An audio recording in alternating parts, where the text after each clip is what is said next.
Bien, seguimos aquí en Matinal, tenemos nuestro segundo plato fuerte, nos engalana en este set Minú Tavares, quien es presidenta del partido Opción Democrática. Buenos días, Minú. Muy buenos días, ¿cómo están? Bien. Gusto estar por aquí. Qué Bienvenida. Placer, qué placer. Darle el saludo desde aquí al pueblo dominicano. Así es, y qué bueno que te tenemos por aquí, ya hace algunos meses del cierre del proceso electoral, Así pero es. siempre propicio analizar cuál es la mirada de Opción Democrática respecto a su participación en este último proceso, donde tenía unos excelentes candidatos, incluyendo el caso, por ejemplo, de José Horacio, pero que lamentablemente no quedó electo por un tema básicamente de reglas electorales en el caso de él. Bueno, de reglas electorales de muchos aspectos y también yo creo que tiene mucho que ver con la cultura, con la cultura electoral también en la República Dominicana, con la presencia de aspectos que no son controlables para nosotros ni para ningún partido pequeño, que nosotros vivimos en una democracia electoral que está dominada del P al PA por el dinero. Entonces eso tiene muchísimo que ver y por eso para los partidos que están ejerciendo el poder les resulta mucho más fácil controlar las reglas, como se está pretendiendo hacer ahora también, y también, por supuesto, controlar el uso de recursos, el cambio de la voluntad del electorado, porque eso también ocurre, no nos vamos a engañar, nosotros sabemos lo que pasa en las campañas, durante las campañas, cómo se utilizan los recursos del Estado para cambiar la voluntad de la gente, para afectar la democracia y sobre todo cómo se da una especie de asociación de malhechores el día de las elecciones alrededor de las mesas electorales, a donde se ponen de acuerdo para cambiarle los votos a la gente. Entonces así es sumamente difícil para un partido como nosotros, que tenemos 2 años que surgimos y que creo que hemos surgido con mucha fuerza en términos de la opinión pública, que hemos ido creciendo. Ahora vamos a cumplir 2 años en octubre que hicimos nuestra asamblea constitutiva por segunda vez, luego de recuperar el reconocimiento por parte de la Junta Central Electoral. Y bueno, creo que fue una experiencia que yo catalogaría desde un punto de vista muy político, como una experiencia de crecimiento, como esa primera vez que participamos con nuestra propia boleta con nuestra propia casilla en la boleta electoral, llevando nuestros candidatos a todos los niveles también, porque llevamos candidaturas a nivel desde municipal hasta el nivel presidencial con Virginia Antares. Y creo que estamos ahí, haciendo el camino, construyéndolo, no hemos parado ni un segundo. Opción Democrática, este domingo tenemos reunión de la Dirección Nacional, en la primera semana de octubre tenemos convocada una asamblea nacional para escoger las nuevas autoridades del partido, y hemos seguido creciendo, lo cual para mí es un buen síntoma, porque por lo general, después de un proceso electoral se da como un reflujo, y yo lo he vivido en mi carrera política de mucho tiempo, y sin embargo, esta vez nosotros en Opción Democrática hemos apreciado ese acercamiento de gente que dice, vi cómo fue el desempeño de ustedes en la campaña electoral, en las elecciones pasadas, y quiero formar parte de esa propuesta. Y en términos generales, como partido progresista, como Opción, fuimos el partido que mejor desempeño tuvo también. O sea que esa es más o menos el balance que yo haría. ¿Y qué? Ahora, de que tenemos que aprender muchísimo, de que tenemos que trabajar, que ahora tenemos que hacer el trabajo político con la gente, con los ciudadanos y ciudadanas en todo el país, en todo el territorio nacional, estamos clarísimos y dispuestos a hacerlo. Bueno, ante todo ese escenario, esas vivencias que usted acaba de mencionar, ¿qué experiencia entonces se lleva el Partido Opción Democrática con relación a este proceso? Porque usted mencionaba una parte importante que usted decía, bueno, el clientelismo que se da, obviamente, una competencia un tanto desleal con los partidos mayoritarios, pero también hay una población que sale, en buen dominicano, con el cuchillo en la mano a buscársela. O sea, ¿qué experiencia le deja todas estas vivencias, todo este aprendizaje en estas elecciones tanto municipales como presidenciales y congresuales? Bueno, la experiencia esa no es nueva. Esto que ocurrió ahora no es nuevo, es parte de la cultura política en la República Dominicana, sobre todo de la cultura electoral, y se ha ido intensificando.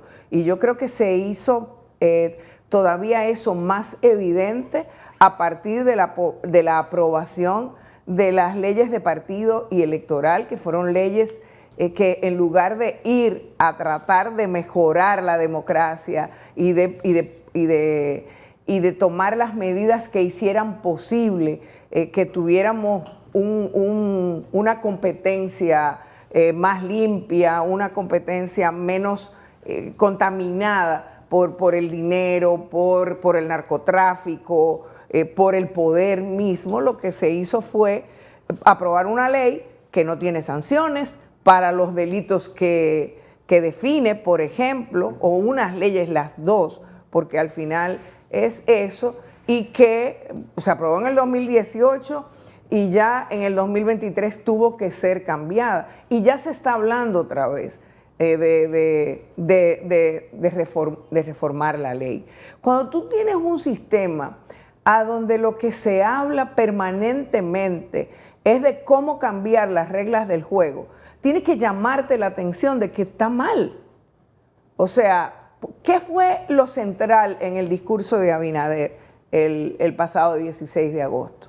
Una propuesta de reforma constitucional de carácter político, para volver a cambiar lo que ya está cambiado, o para ponerlo como prioridad un candado que ya existe en la Constitución actual, con unos niveles altísimos de improvisación, con unos niveles, o sea, da vergüenza que eso sea en este momento, cuando las demandas de los dominicanos y las dominicanas son temas que deberían estar superados, como el problema de la luz, por ejemplo, porque ahora donde quiera que tú vas en este momento en la República Dominicana, que la gente te dice que está desesperada cuando hace más calor que nunca, hay más apagones que nunca. ¿Cuántos años tenemos arrastrando ese tema? ¿Qué se ha hecho? ¿Cuál es una de las acusaciones primeras que se le hacen a esta gestión de 4 años que acaba de terminar el PRM? Que ha puesto nuevamente en crisis el sistema eléctrico en la República Dominicana. Por las improvisaciones, por la falta de capacidad, por las ineficiencias, por el clientelismo mismo, por cómo se manejó todo esto alrededor de las elecciones. Para poner un ejemplo. Sin embargo, lo que se está proponiendo, lo que el presidente de la República Dominicana le dice al país que va a hacer en los próximos 4 años, ¿qué es? Que va a centrar las reformas que ha propuesto en una primera reforma constitucional que tiene 4 aspectos que son fundamentalmente de carácter que tienen que ver con el propio sistema de elección en la República Dominicana, con el sistema político en general. Uno en particular toca directamente a todos los partidos y es el tema de la posible reunificación de las elecciones. ¿Cuál sería la posición de Opción Democrática con relación a ese tema? En Opción Democrática no estamos de ninguna manera de acuerdo con eso. Esa es una medida populista, claramente populista, y ya sabemos qué es lo que ha pasado. ¿Cuál es la historia de la unificación y reunificación de las elecciones? la de que queremos cambiarla cada 2 años. O sea, recordemos que en el 1994 se propuso la separación de las elecciones porque era un grave problema para la democracia dominicana que las elecciones estuvieran juntas.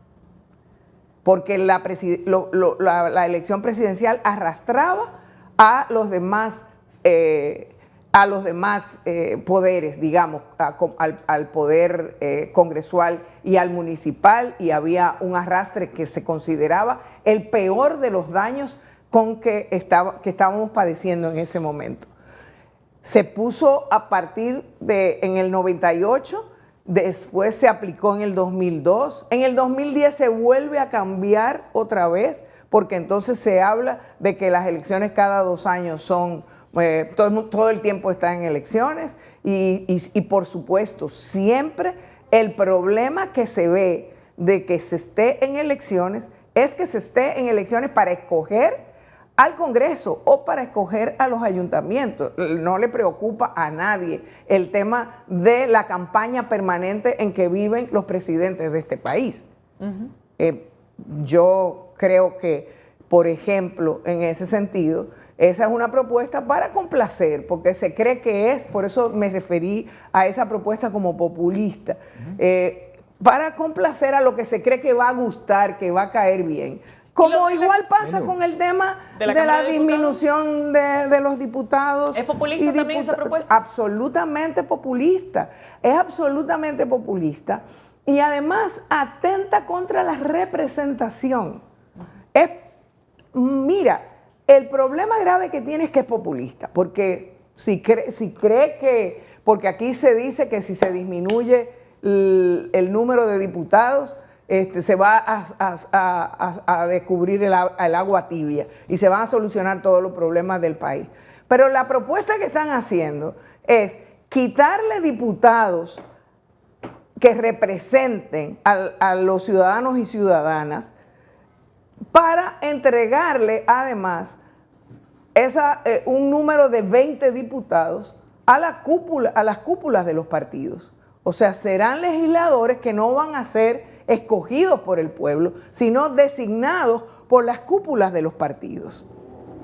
Y ya vimos cómo, a pesar de que esa figura del diputado nacional, que son 5 actualmente y se está proponiendo llevarlo a 20, que se hizo en la Constitución del 2010 con la idea de que fueran escogidos, de que tuvieran representación también las minorías.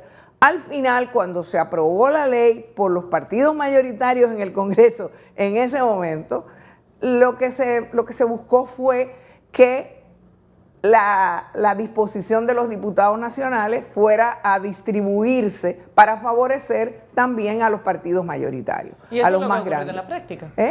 Y eso es lo que ha estado ocurriendo en la práctica. ¿Y qué es lo que van a hacer ahora? O sea, podemos esperar de esa propuesta y de ese Congreso constituido mayoritariamente por el partido de gobierno con una mayoría que realmente debiera preocupar al país, porque ya sabemos lo que significa un poder ejecutivo con un Congreso absolutamente sin posibilidad de ejercer un contrapeso, tal y como está concebido en la Constitución.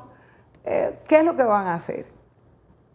Aprobar lo que le convenga al partido que está en el gobierno, no a la democracia dominicana, no al pueblo dominicano. Esa propuesta de reforma constitucional es lamentable que se esté haciendo. Las constituciones se cambian en los momentos en que hay una necesidad en las sociedades para cambiarla. Se cambian para solucionar los problemas de una sociedad en un momento determinado. No se traen de la mano, no se arrastran así para satisfacer las aspiraciones o los egos de quienes están en el poder.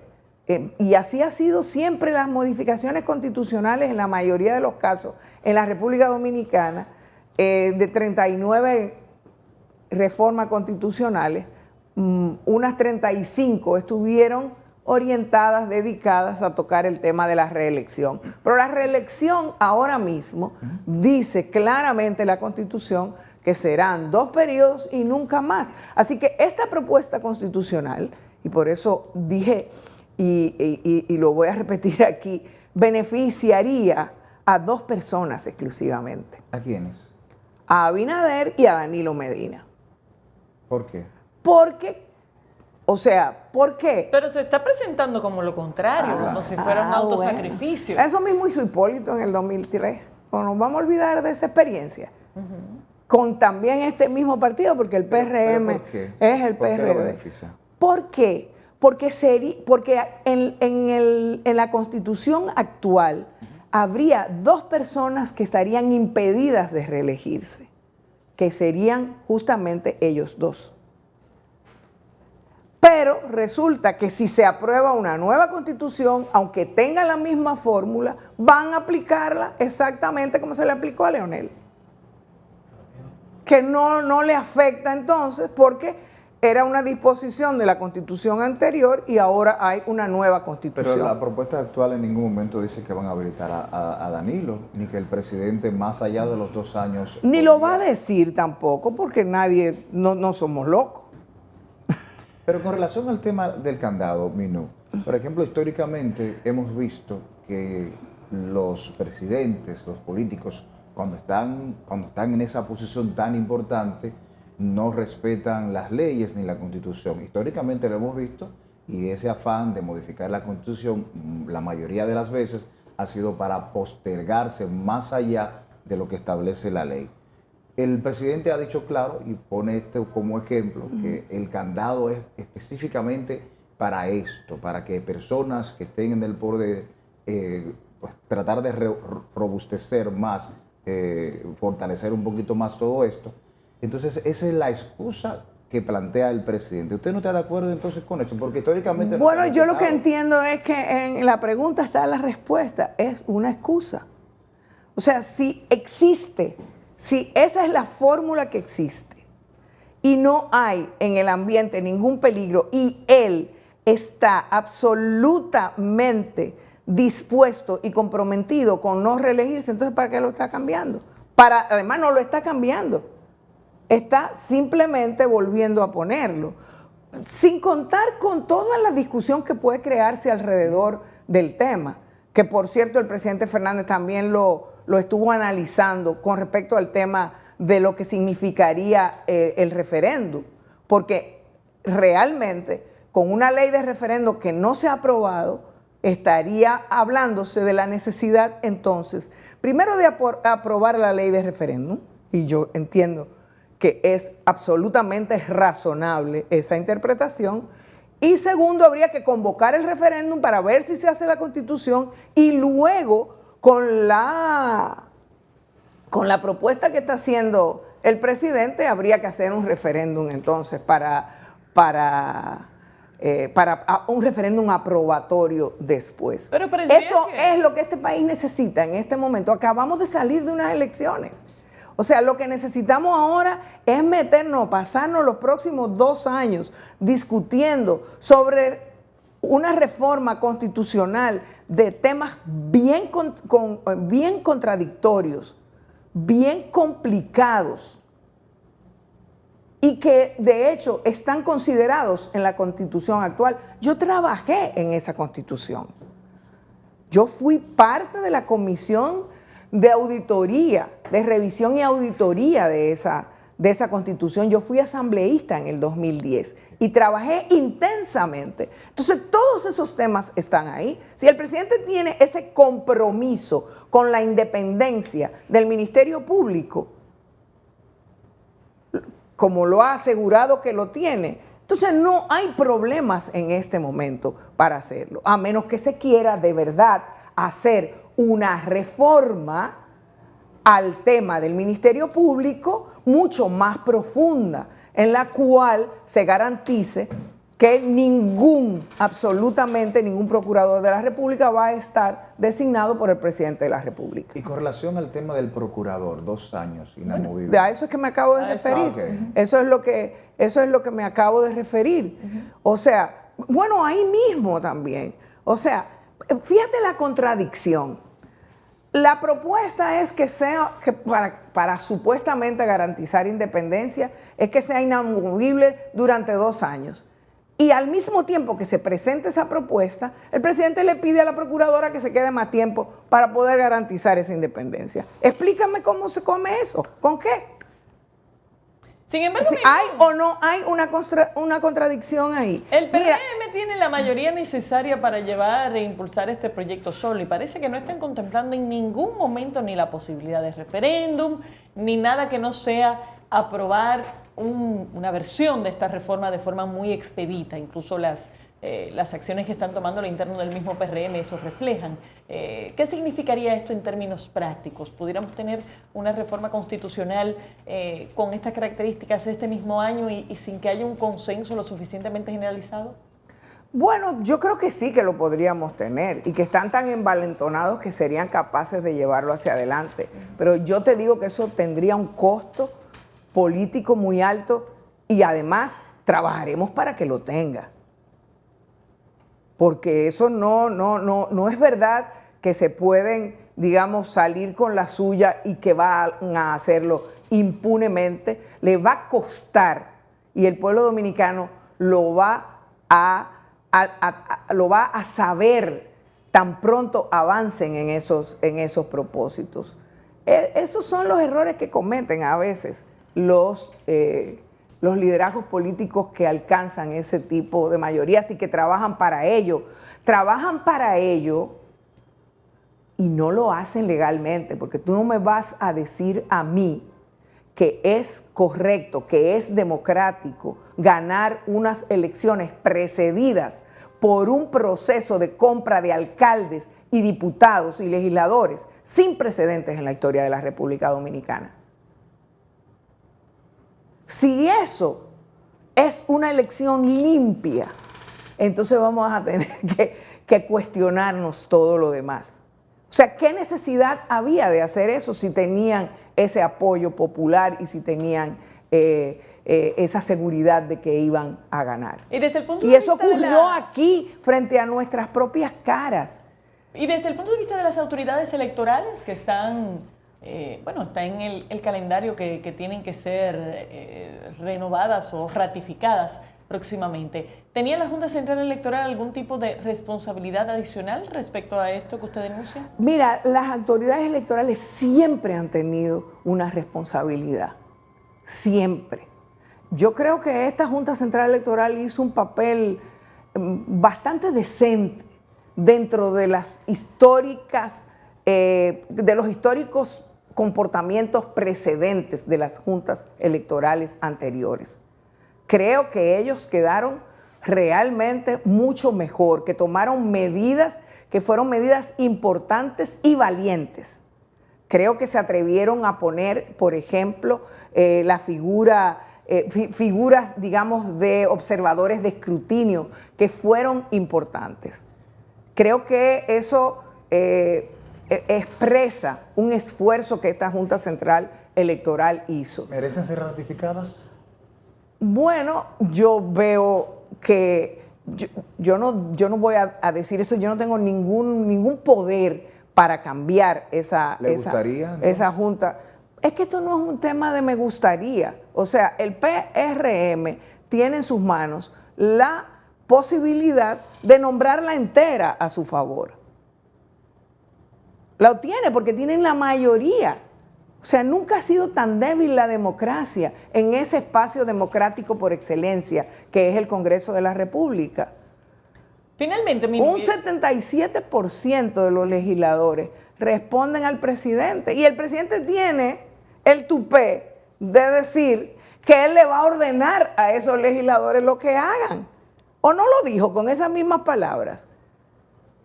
¿Que los va a convencer? No, él no dijo que los va a convencer. Él dijo que les va a ordenar, que les va a mandar a que hagan a que no cambien nada de lo que él envió. Pero eso es un irrespeto al Congreso de la República Dominicana, decirlo a lo que esa misma Constitución que se quiere cambiar establece con respecto al tema del mandato imperativo. Finalmente, Minú, y muy brevemente, porque estamos sobre el tiempo, ¿repetirá en la posición de presidente de Opción Democrática?